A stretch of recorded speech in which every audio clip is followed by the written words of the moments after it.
राजस्थान विधानसभा में नेता प्रतिपक्ष टीकाराम जूली बुधवार को मोती डूंगरी स्थित अपने कार्यालय पहुंचे, जहां कांग्रेस कार्यकर्ताओं ने उनका फूल माला और साफा पहनाकर स्वागत किया। इस दौरान जूली ने आगामी चुनाव को लेकर कांग्रेस की तैयारियों और प्रदेश की भाजपा सरकार पर जमकर निशाना साधा। टीकाराम जूली ने कहा कि चुनाव नजदीक है और लगातार नामांकन सामने आ रहे हैं। कांग्रेस ने प्रदेश में चुनाव को लेकर अपनी तैयारियां पूरी कर ली हैं। उन्होंने बताया कि पैनल तैयार करने का काम चल रहा है और आज पैनल तैयार कर प्रदेश स्तर पर भेजा जाएगा। इसके बाद उम्मीदवारों के टिकट को अंतिम रूप दिया जाएगा।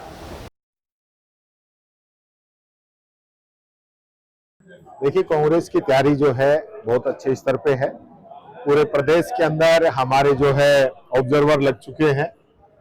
प्रदेश स्तर पर हमारे प्रदेश के प्रभारी रंधावा जी, हमारे प्रदेश अध्यक्ष गोविंद सिंह डोटासरा जी ने पूरे प्रदेश के जो मुख्य लोग हैं, पार्टी के सीनियर लोग हैं, उन सबसे बैठ के चर्चा कर ली है। और उसके बाद एक बड़ी मीटिंग जो है 21 तारीख को जयपुर के अंदर हमारी होगी, ये जो प्रदेश लेवल तक की बैठक थी। और हमारी तैयारियां कंप्लीट हैं। आज हमारे जो ऑब्जर्वर लगाए गए हैं वो तीन लोगों का पैनल जो है प्रदेश कांग्रेस कमेटी में भेजेंगे और उसके बाद आने वाले समय में टिकटों की घोषणा जो है पार्टी करेगी। कैंडिडेटों के आगे समय का बड़ा शॉर्ट टाइम मिला है, क्या लगता है पार्टियों को जल्दी टिकटों की घोषणा करनी चाहिए जिससे वो पूरी तैयारी कर सके और जो विरोधी हो तो उनको मनाने की भी जगह मिले? देखिए, ये सरकार इस चुनाव के अंदर भी गड़बड़ करना चाहती है।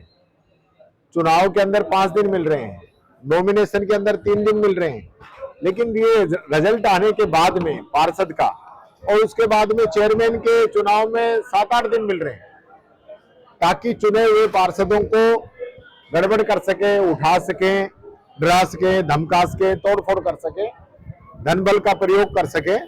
इसलिए ये लोग जो है इतना गैप उसके अंदर दिया है, जबकि चुनाव प्रचार में ये समय मिलना चाहिए था। पार्षदों को पूरा समय मिलता तो ज्यादा जनता तक वो पहुंच सकते थे। आज आपके कार्यालय में देखा गया, पार्टी कार्यालय पर आवेदन के बाद भी आपके कार्यालय पर आज जमकर भीड़ देखी जा रही है।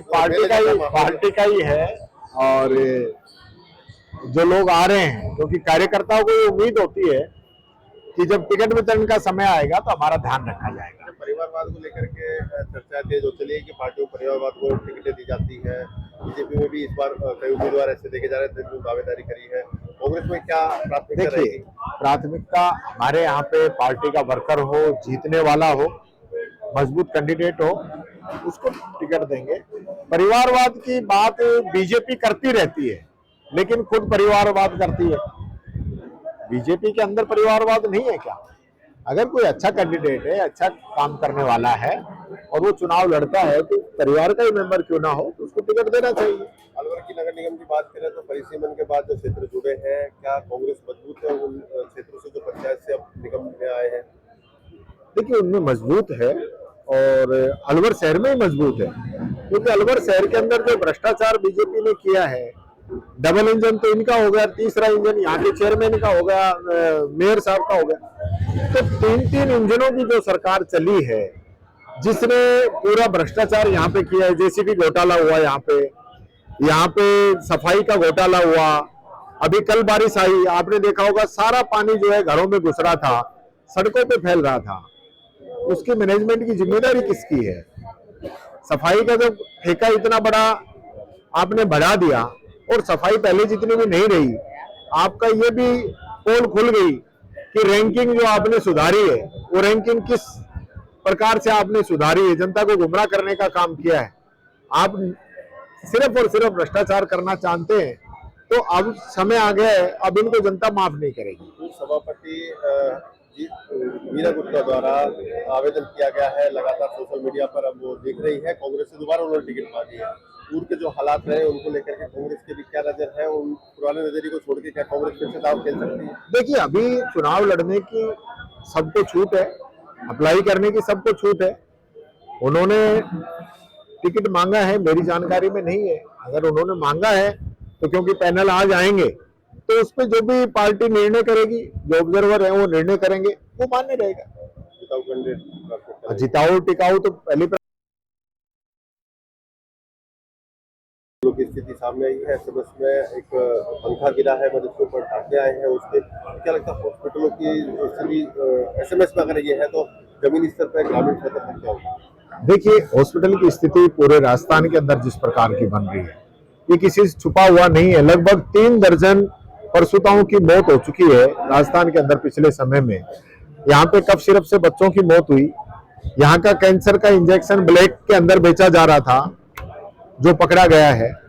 यहाँ अगर आप लोकल लेवल पे अगर जाके देखेंगे तो यहाँ स्थिति ये है कि कैल्शियम की गोलियां नहीं है, आईवी सेट नहीं है, छोटी छोटी जो दवाइयां होती है वो नहीं है, एंटी रेबीज इंजेक्शन नहीं है। इस प्रकार की स्थिति हॉस्पिटलों के अंदर है।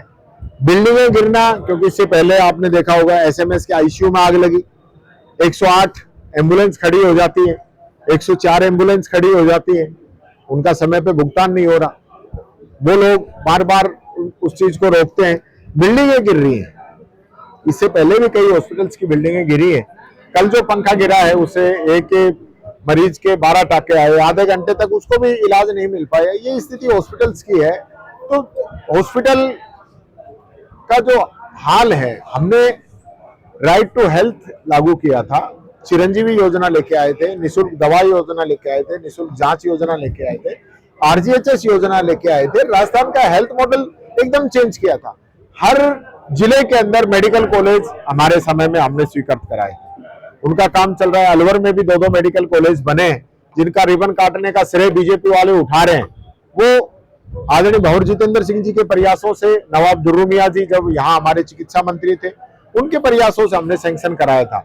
इनका राज आया तो इन्होंने वापस कैंसिल किया, हमारा राज आया तो हमने वापस उसको किया। और आज जो मेडिकल कॉलेज बना है वो 100% कांग्रेस की देन है।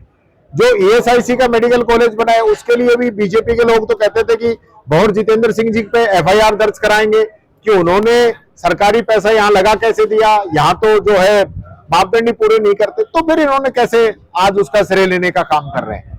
तो ये जो सारा काम जो हुआ है कांग्रेस के समय में हुआ है। इन लोगों ने तो हमारा जो सैनिक स्कूल था वो रोक के रखा, चंबल के पानी का जो प्रोजेक्ट है उसको रोक के रखा, यहाँ जो कोट कासिम के अंदर एयरपोर्ट आ रहा था हमारा, उसको इन लोगों ने कैंसिल करा के यूपी के अंदर भेज दिया।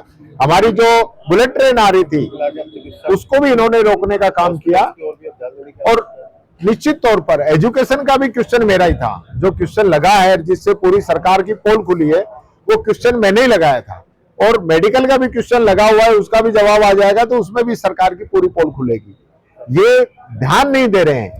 सबसे पहले इंसान की आवश्यकता होती है शिक्षा और चिकित्सा, वो दोनों ही जो है राजस्थान के अंदर फेल हो चुकी है। शिक्षा की बात करिए आपने, बच्चों की सुरक्षा का सबसे बड़ा सवाल बाल वाही में हुआ है।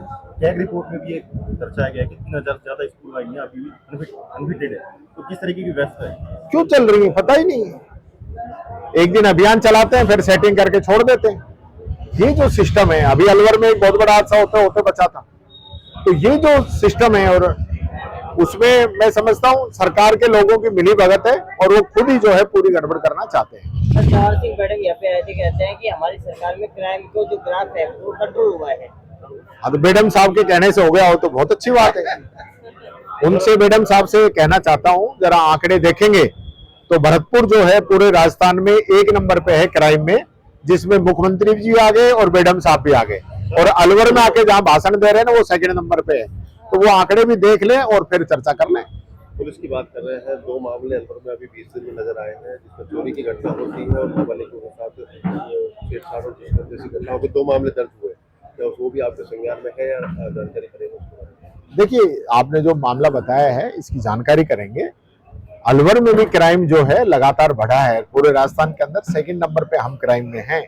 और रेप की घटनाएं, अपहरण की घटनाएं, जो साइबर ठगी की घटनाएं लगातार बढ़ती जा रही है।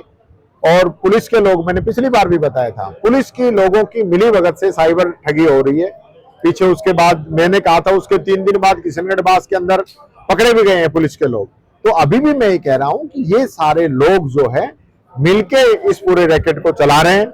जो बेचारे अनजान लोग हैं, जिनसे अनजाने के अंदर उनके खाते ले लिए जाते हैं, उन लोगों पे कार्रवाई हो जाती है। और जो मास्टरमाइंड है वो बच के निकल जाते हैं और पुलिस अपनी पीठ थपथपाती रहती है। और बड़ा खेल इन सारे जो उसके बारे में सर क्या कहना है? देखिए, इस सरकार का इकबाल खत्म हो चुका है और उसी दिन खत्म हो गया जब सरकार का एक मंत्री अपनी सरकार के खिलाफ 5 घंटे धरने पे बैठ जाए और एक जिला कलेक्टर के खिलाफ अमर्यादित भाषा का प्रयोग करे, पुलिस कर्मियों के खिलाफ अभद्र भाषा का प्रयोग करे, तो आप समझ सकते हैं कि स्थिति क्या है। अभी भी जो बातें आ रही हैं वो बातें अधिकारियों के द्वारा नहीं मानने की नहीं है, उनको सीएमओ के द्वारा कहा गया है कि इन मंत्रियों का डंगा लगा के रखो। तो इस सरकार में ऐसे ही चल रहा है, ज्यादातर मंत्रियों के खिलाफ अधिकारियों को ये बोला हुआ है सीएमओ के द्वारा कि आपको इन मंत्री की नहीं माननी है। तो ये बीजेपी के अंदर कलह है जो सड़क पे आ चुकी है। हमें क्या नजर आता है आपको, क्या इसके नुकसान रहेंगे? विकास कहीं ना कहीं कोई नुकसान नहीं है। विकास तो वैसे भी जहां बन रही है वहां भी कहाँ हो रहा है। राजस्थान का तो इन लोगों ने भट्टा बैठा दिया। आज कोई ऐसा विभाग नहीं है जिसमें हमें उम्मीद कर सकते हैं कि राजस्थान का भला करने का काम कर रहे हैं। आज सारे जो है बजट घोषणाएं इनकी पेंडिंग पड़ी है, सिर्फ हवाई बातें होती है। हर राजस्थानी पे 2 लाख का खर्चा इन लोगों ने कर दिया, बजट है वो कंप्लीट खर्च नहीं कर पा रहे। अभी एजुकेशन के लिए कहा कि 12,000 से अधिक का एक्शन प्लान इन्होंने कोर्ट के अंदर दिया है राजस्थान का, जबकि कोर्ट से इनको कई बार फटकार लग चुकी है। और 12,500 खर्च करेंगे 3 साल में, इनकी बची 1.5 साल है। तो आप जो 3 साल आपकी निकल गई उसमें तो आप खर्च कर नहीं पाए, और अब जो बचा हुआ समय है उसमें आप खर्च करने की बात कर रहे हैं। क्यों गुमराह कर रहे हो? मेरे क्वेश्चन के जवाब में 550 करोड़ रुपए खर्च करने की बात कही है और अब कह रहे हैं हम 12,000 करोड़ रुपए खर्च करेंगे। तो प्रदेश की जनता को गुमराह करना बंद करें।